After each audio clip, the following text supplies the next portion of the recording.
A California chef is now apologizing after getting burned for saying he would refuse service to customers who come in wearing a MAGA hat. The chef since deleting the tweets after making the threat, where he also compared the hat to a swastika and a white hood. CNN hosts talking about this issue last night after claiming they don't support these types of bans. They then said this. You can refuse service. You know, no shirt, no shoes, no service. How is this any different than the baker with the cake? Well, that was about refusing service to a group of people that should be a protected class. Right. And unless you could argue that Trump supporters should be a protected class, I don't think you have much of an argument on that. I don't want to fall into the trap of underselling the significance of the trigger of the expression to people. Your clothing tells a story about who you are, what you think about, and what you represent. That hat means everything from, I would say, the beginning of the campaign, maybe even before. Maybe that hat means the Central Park Five to people. Maybe it means birtherism to people. Maybe it means, you know, Mexicans are rapists to people. Or maybe it just means make America great again, Greg. It's like they share one brain. It really is sweet. Look, we've talked about this before. It's not really about a hat. It's about the expansion of a target by the media, and it is the media's responsibility. It's no longer about Trump, and it's no longer about voting for Trump, because if you're not part of the resistance, that's enabling. You're just like a stormtrooper, right? Remember, you're just like a Nazi if you're not part of. You know, the thing is, if it's not about Trump, it's not about a hat, it's not about voting anymore. It's about just any kind of extension to Trump. So they've widened the target now so that it's a cultural witch hunt. You can keep shaking your head, Juan, but we have so many examples of this. It's a cultural witch hunt for anybody, and it's sanctioned by people like Lemon to say, okay, if you're not part of our group, you're evil. This is really bad because we are demonizing half the country. Okay, so let me respond and say, the MAGA hat to a lot of people says, if you're not part of our group, you're evil. Make America great. And I think it is a provocative statement. Now, you know, on the face of it, I say it's a piece of clothing. It's the fact that I view it as a provocative piece of clothing. But why do you do that? Why do you do that?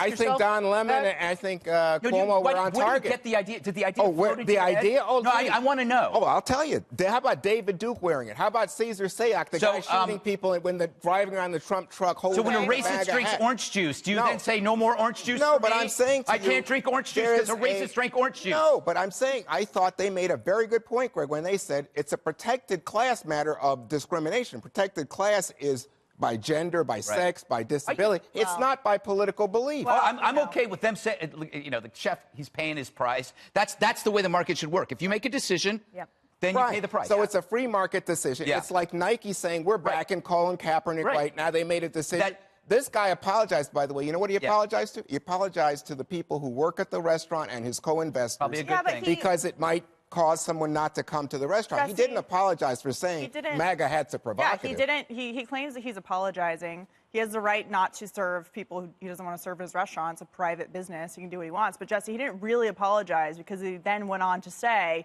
in his apology that the hat symbolizes anger, hate, and violence. Right. So, you know, it's like own it or not. Well, if Kanye came in rocking the hat, I wonder if he'd serve Kanye West. I think he would. And the difference between the Baker deal, I mean, the baker, who's a Christian, when you're asked to bake a gay wedding cake and you're asked to say, you know, God bless, you know, Dick and John, and there's two guys in the middle, that he was arguing that you're then complicit in making a cake that, you know, doesn't represent your Christian values.